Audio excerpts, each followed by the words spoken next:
Hello, everyone, and welcome to the MDPebble podcast number 6. Now, today is going to be a slightly different episode. It's just me, Pebble, today.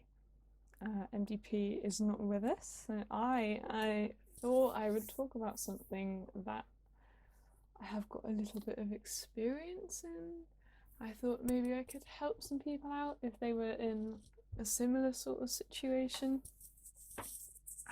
I just wanted to share the information that I have because I know that if I had found it when I was going through the same situation, it would have been really useful. So today I am going to be talking about making a portfolio for university, and this is in the UK. I don't know anything about the university application or college, if you're the college application situation in America.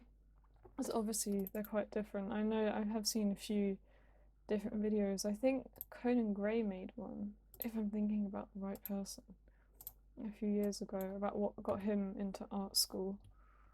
Just gonna have a look.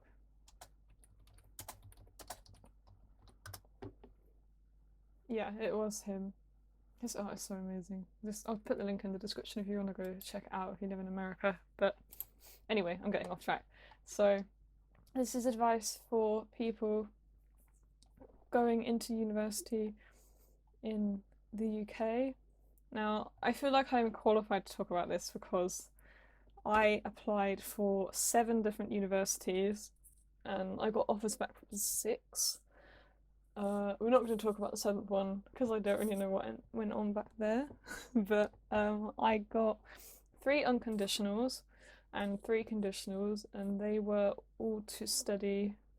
Well, 2 of them were independent foundation degree courses, which I'll talk a bit more about in a minute, and then the other 4 of them were all for fine art degrees with an integrated foundation year. So I got 3 unconditionals, one from Norwich University of the Arts, one from Bath Spa University, and the third from Northampton. And then the other ones that I applied to were Southampton, or the Winchester College of Art, that is part of Southampton University, Leeds Art University, and De Montfort in Leicester. So I'll talk about the process of foundation years first because quite a lot of people still don't know about them.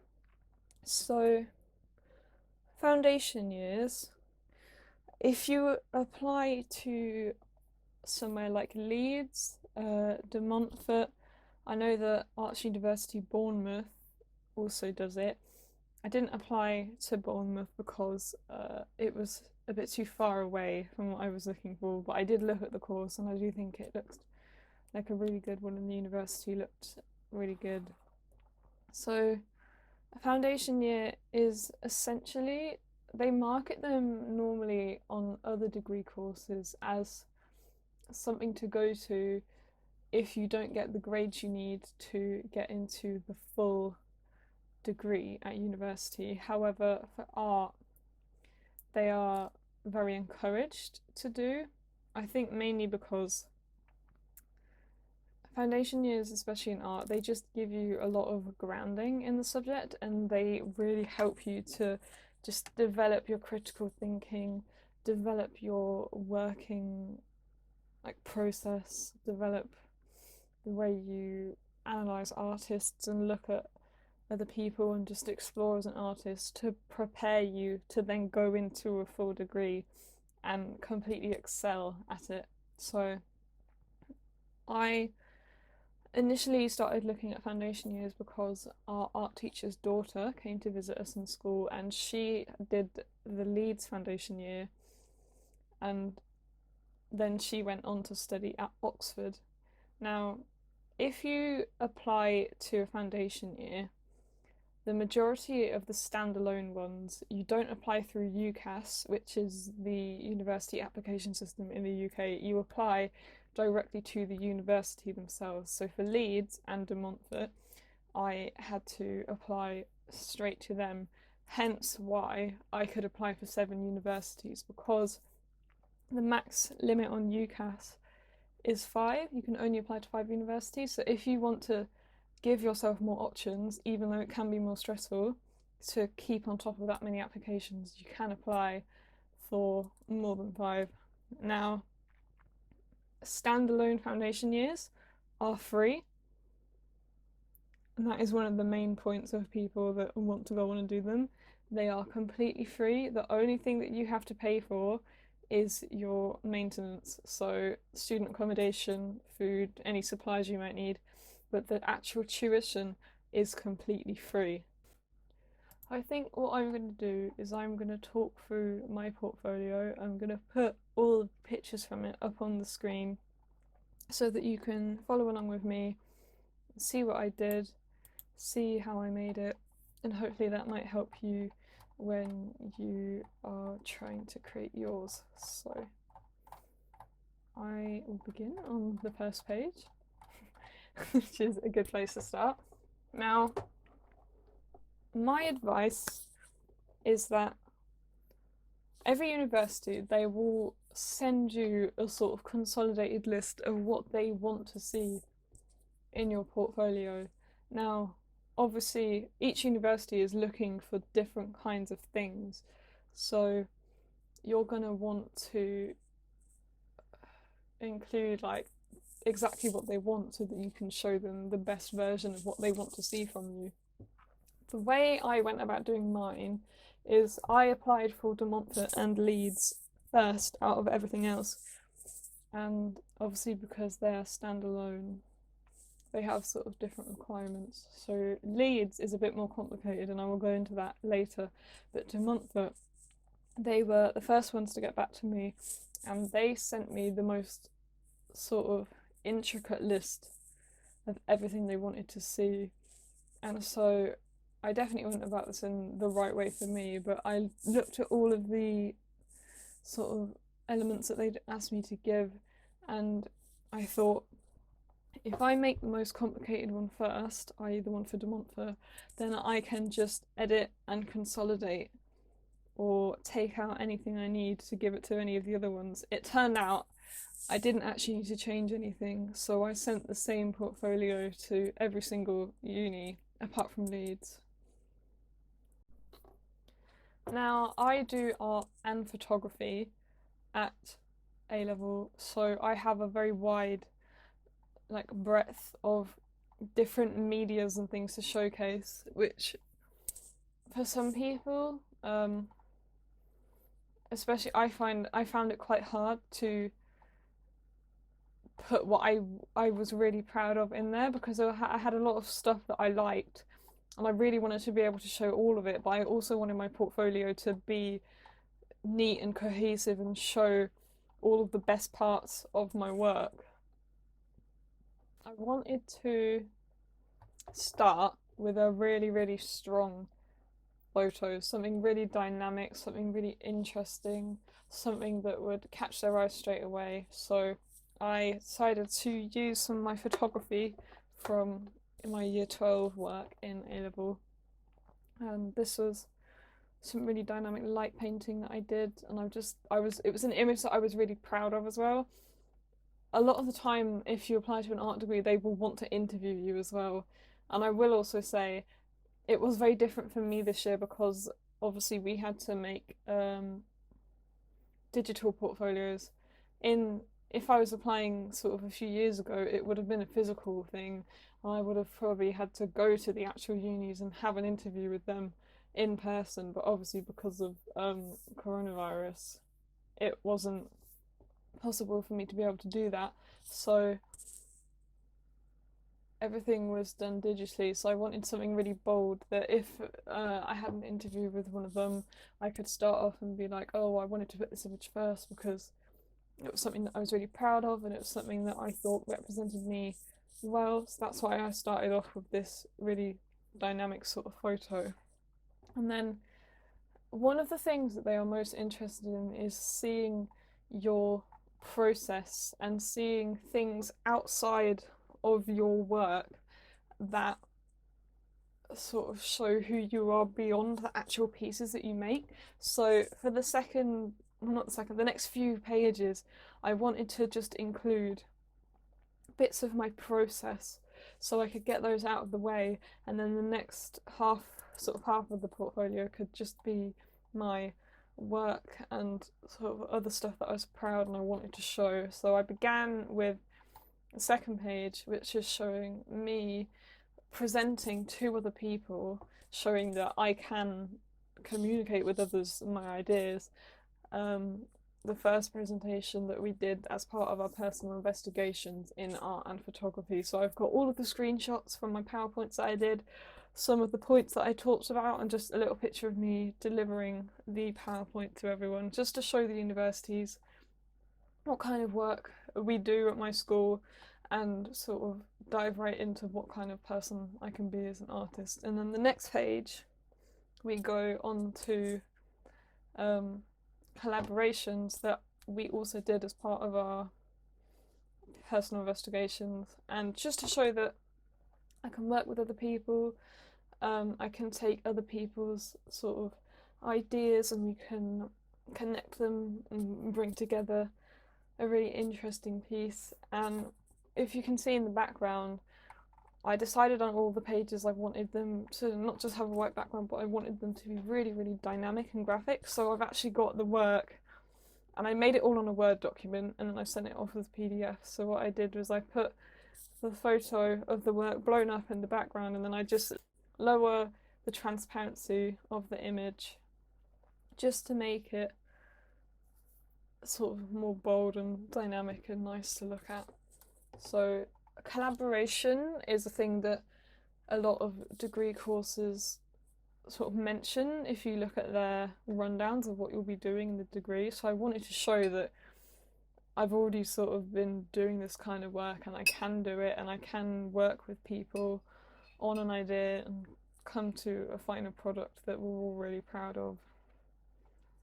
So at the bottom you can see the leaflets that we made, because all of the groups were asked to sort of prepare a way to show to everyone else how we work together, what our process was. So leaflets is a really good way to do that. So I've just got some screenshots of those just to show them again that we can work together on a really good project. Sketchbooks is one of the most important things that you have to have in your portfolio. If they can't see your process of working and other ways of your recording, then they won't be able to gauge what kind of person you are. They need to be able to see that kind of stuff because it is so important for them to judge your art, especially in this kind of year. If you're not able to take all of your books obviously to them and show them like, this is what we do, this is how I record all my work and my ideas, they have to be able to see this in your digital portfolio. So on the left I've got 3 screenshots from my art sketchbook, and then on the right is 3 screenshots from my photography sketchbook, and then the images next to them come from my reflective journals and my critical journals. So these are just sort of,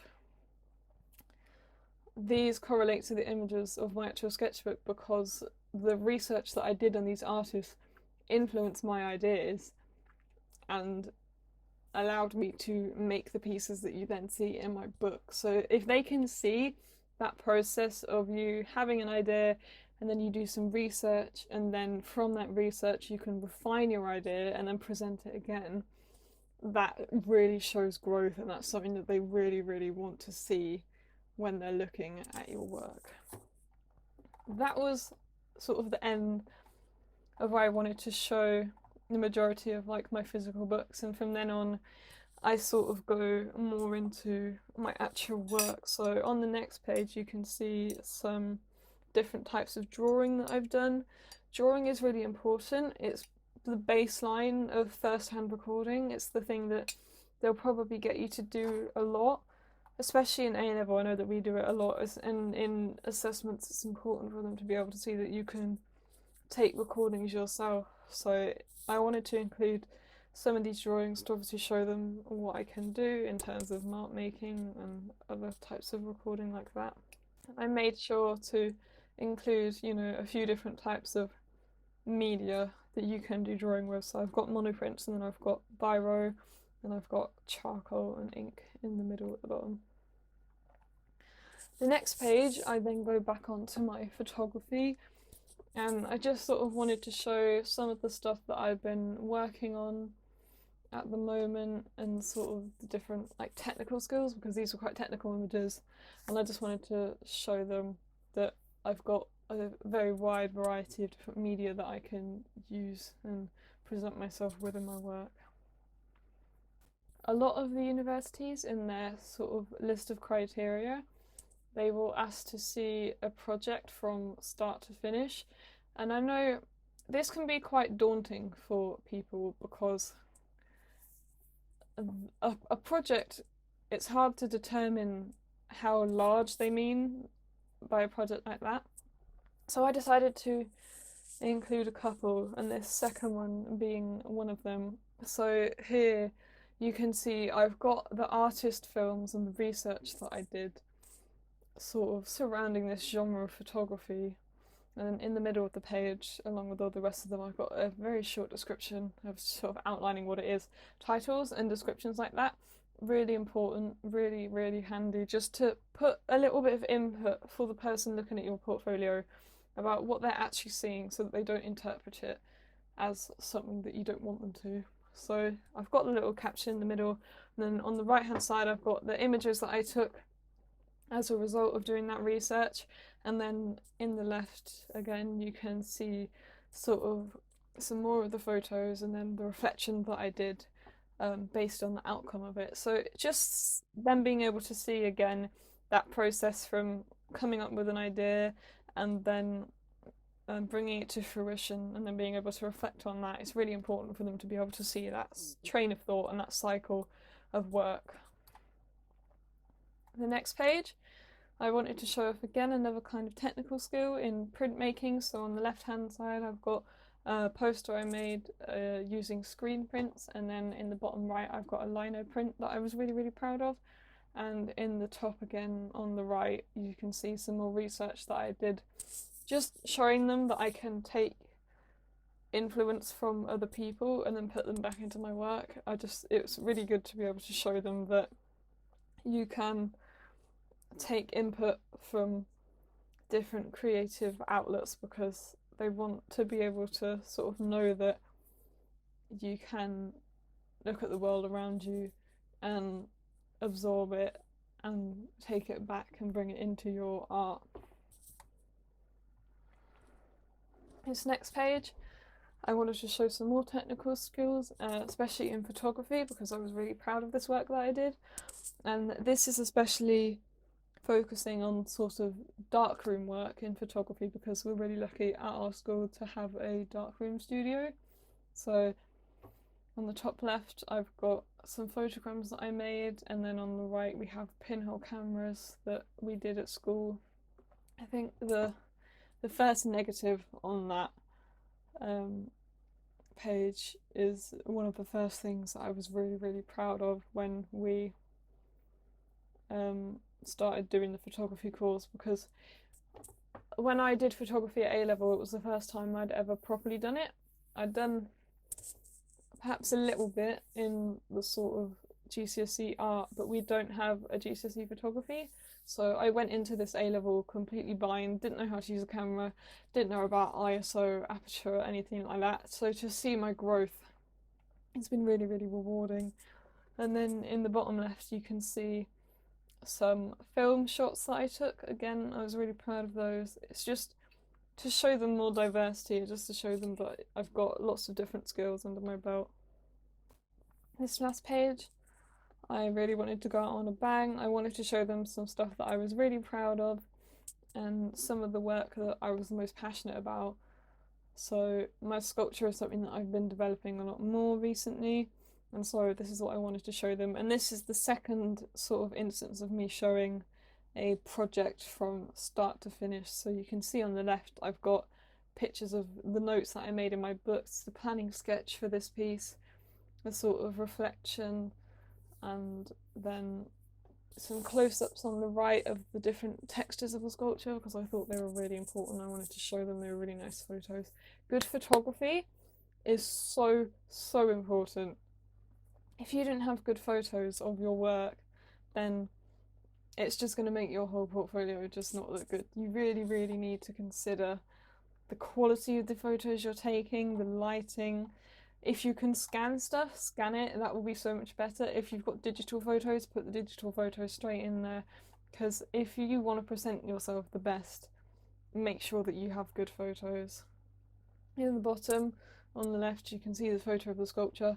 That was probably about the 5th sort of draft of that photo, if you want to put it that way. I took a lot of different ones, and my teacher, she was giving me a lot of feedback. She was helped me a lot throughout the process of making this, and she said, you need better photos of this sculpture if you really want to make it stand out. So that's how I ended up with this one at the bottom here.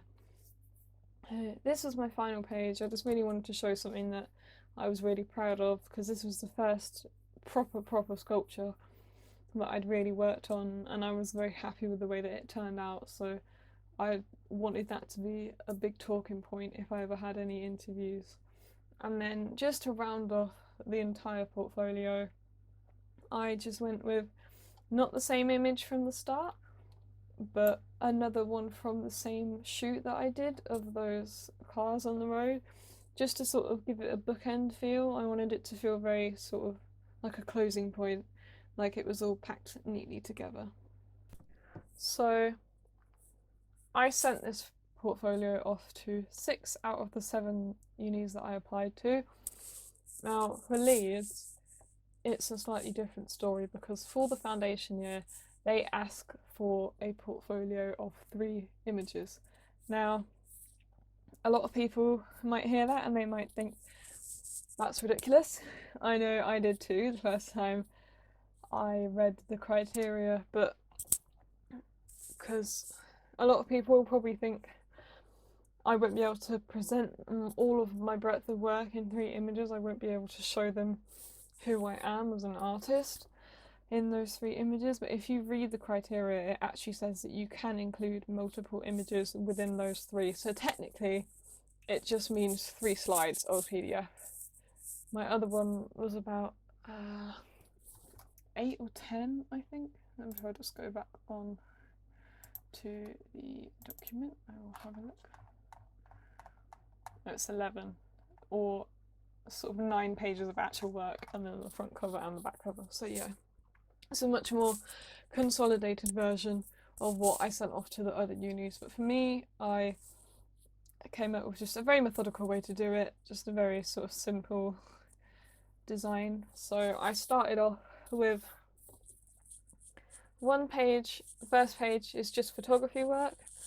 The second page I split in half, and that comprises of all of the sketchbook work from both of my subjects, and then the second page is just pictures of my artwork. So it was just a really simple way. I'll put the pictures up on the screen again, but just a really simple way to just consolidate everything, so you keep everything really neat, still are able to show them a good variety of sort of your different work and all the stuff that you want to present to them, as well as all of the sketchbook stuff that they want to see from you, and main sort of all the process stuff that you have, but just not as in-depth, because obviously the entry grades are a bit lower, so they don't need to see as much from you, but you're still able to show them a lot without having to worry that it's just 3 pictures, which is quite frankly ridiculous. I don't think any university would ever ask for that.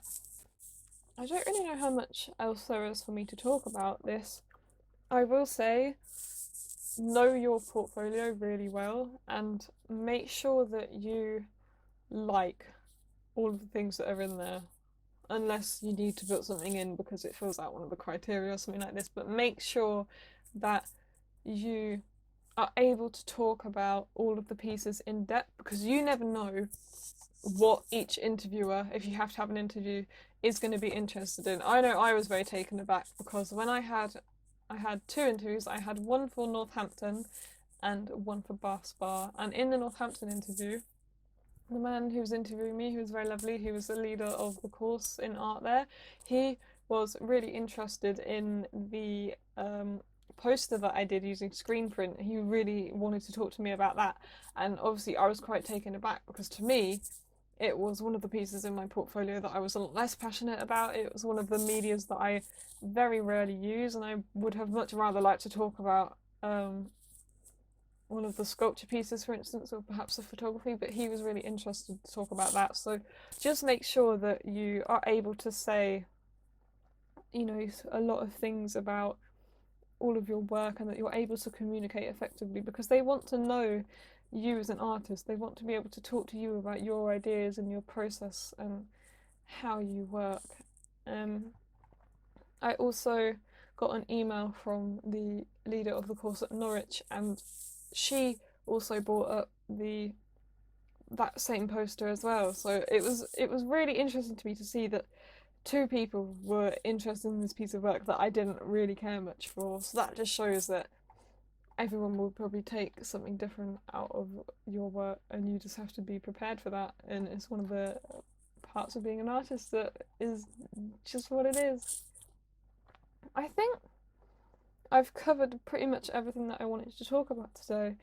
I will emphasize the fact that try and keep your portfolio cohesive, try and give it a nice flow, try and make sure that it's got a cohesive sort of design. I know mine, to look at, it's quite bright and visually appealing, but I think if you look at all the pages and see how they flow, I kept the same sort of theme and format of all the images.